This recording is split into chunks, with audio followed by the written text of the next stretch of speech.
The 17 News at Sunrise podcast is brought to you by Clinica Sierra Vista. Welcome back to the 17 News at Sunrise podcast, where we share your news on your schedule. Working in the spirit of the Golden Empire, this is 17 News at Sunrise. Good morning here at 5 a.m. Thanks for waking up with us. I'm Maddie Jansen alongside Elena Rusk. Breaking news overnight, the Bakersfield Condors announced they have fired their head athletic trainer after he was accused of sex crimes involving a minor. Head trainer Chad Drown had been with the Condors since 2018. In a statement, the Condors said they became aware Drown was charged with felony offenses related to contacting a minor to commit a sexual offense. The statement continued, "We are shocked and dismayed by the news, and Mr. Drown has been relieved of his duties effective immediately." The Edmonton Oilers, the Condors' NHL affiliate, stood in solidarity with the team on Twitter, stating they fully support the decision. According to the Kern County Sheriff's Office, Drown was arrested yesterday and faces 3 felony charges. This is a developing story. We'll update you as we learn more.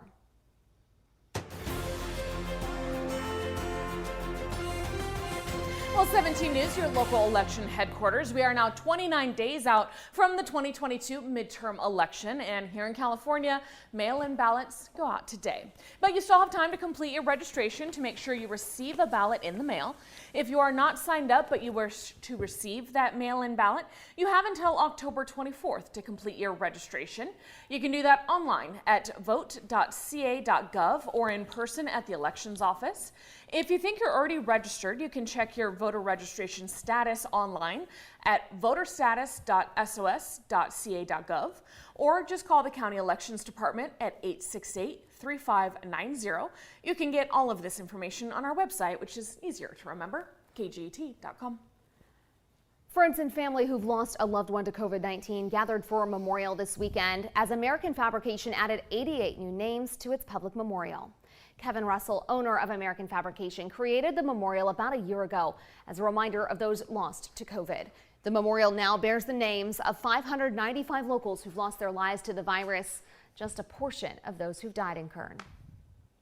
It makes me feel so good, and it's so saddening. I wish I could bring everybody back. I don't know, it's tough. It's always a tough Saturday.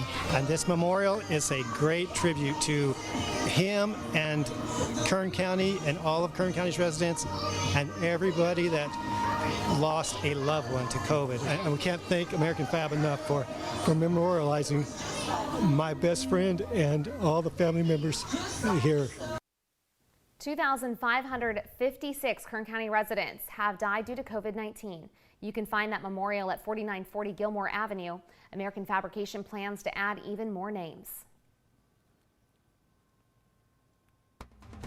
Now to your 17 Court Watch. Testimony continues this morning in the trial of Wendy Howard, the Tehachapi mother accused of murder in the shooting death of her ex-boyfriend.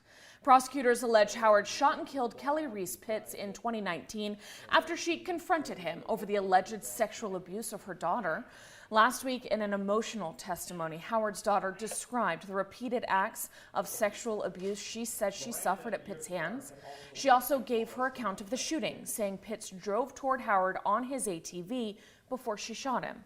Howard has said she fired in self-defense.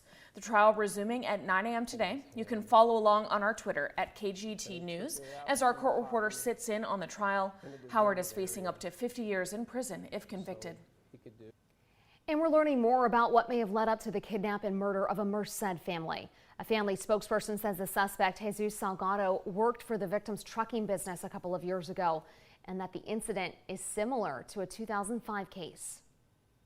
He had worked for another company, and he did a home invasion robbery on his former boss, and during that time he held them hostage in their own home. The original case in 2005 was based upon his belief that that company owed him money. I believe it's similar on this one here. The family in the 2005 case survived, and Salgado served 8 years in prison. Now the Merced County Sheriff is pushing for the death penalty in this case. Last Wednesday night, the bodies of Jasleen and Jasdeep Singh, as well as Amandeep Singh and 8-month-old Aruhi Derhi, were found in an orchard near Dos Palos. Well, Bakersfield police asking for your help finding a missing man at risk. We have a picture here of 64-year-old Michael Wilson, last seen early Saturday morning near Copus Road and the 99. He's described as 6'1", with white hair and a beard, with blue eyes, last seen wearing a white t-shirt and blue jeans. Wilson considered at risk due to his age and a medical condition. If you've seen him or may know where he is, call the BPD at 327-7111. Meantime, both Republicans and Democrats know there is a lot at stake, including the control of Congress in this year's midterm elections. Again, just 29 days out. NBC's Bree Jackson is in Washington with more on the final sprint to the midterms. The battle for control of Congress is heating up, with issues like inflation, crime, and abortion taking center stage. Key Republican Senators Rick Scott and Tom Cotton head to Georgia to campaign for Herschel Walker. The former pro football star is locked in a tight race with incumbent Democratic Senator Raphael Warnock. Walker's campaign rocked by allegations that he paid for an ex-girlfriend to have one abortion and urged a second. He denies the accusations, which NBC News has not independently confirmed. The GOP is rallying with Walker. We also know that we all make mistakes, and it's just better if this actually did happen to say I'm sorry and ask for forgiveness. While others condemn the support. I think this is part of the Donald Trump hangover. We can never get to this place again as Republicans. This is a horrible place for us to be, not just here in Georgia, but in other parts of the country. Over the weekend, former President Trump rallied for Republican candidates in the battleground states of Nevada and Arizona. This is the year we're going to take back the House, we're going to take back the Senate, we're going to take back America. Trump also airing his grievances about the classified documents seized from his Mar-a-Lago estate. This week, the Supreme Court could decide whether to intervene in the case. Meanwhile, the committee investigating the January 6th attack holds what could be its final hearing Thursday. The midterms are not governing our work. I mean, we're just going through it as quickly as we can. While his name is not on the ballot, Mr. Trump and his various investigations loom large over midterms, along with voter sentiment on President Biden. And President Biden has been hitting the campaign trail, touting his agenda and trying to help Democrats maintain control of Congress. He travels to the West Coast this week with stops scheduled in Oregon and California.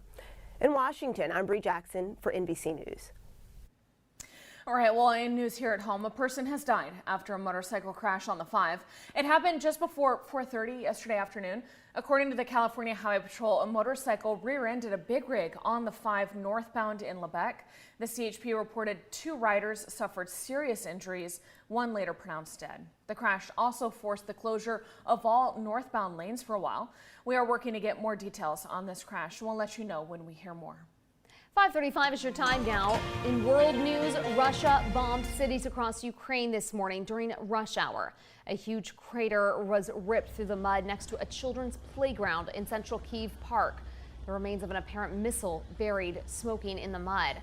The strikes are the most intense on the capital since Russia abandoned an attempt to capture it in the early weeks of the war. Now to some sports headlines. The NFL making changes to help keep its players safe. The NFL and NFL Players Association have agreed to modify the league's concussion protocol. The move comes after Miami Dolphins quarterback Tua Tagovailoa appeared to sustain 2 head injuries just days apart. The new changes add abnormality of balance and stability to the league's protocol list of symptoms that would keep a player from returning to action. Well, back here at home, family and friends gathered to celebrate the life of a prominent and successful businessman, Majid Mujibi, this weekend. More than 500 people from across the world came to share memories at the Bakersfield Country Club. Majid Mujibi was an Iranian immigrant who came to the U.S. in 1967 with just $18 in his pocket. He worked as a janitor and over time built a successful business, which became San Joaquin Refining Company. But it wasn't his business success that he's being remembered for. Over the course of making phone calls to let people know firsthand that he had passed away, I got this overwhelmingly same message, which was, your father was like a father figure to me. And it really resonated because obviously he was the best dad anyone could ever imagine. I've never met a man more grateful. Grateful for becoming an American, grateful to the community and the city of Bakersfield and Kern County for giving him so much. Mojibi was hit by a car on F Street in downtown Bakersfield in late September. The family told guests no one should go home sad, but instead with happy memories, because that's how Mo would have wanted it. The 17 News at Sunrise podcast is a production of KGET and Nexstar Media Group. For more on all of the headlines in today's show, head to kget.com.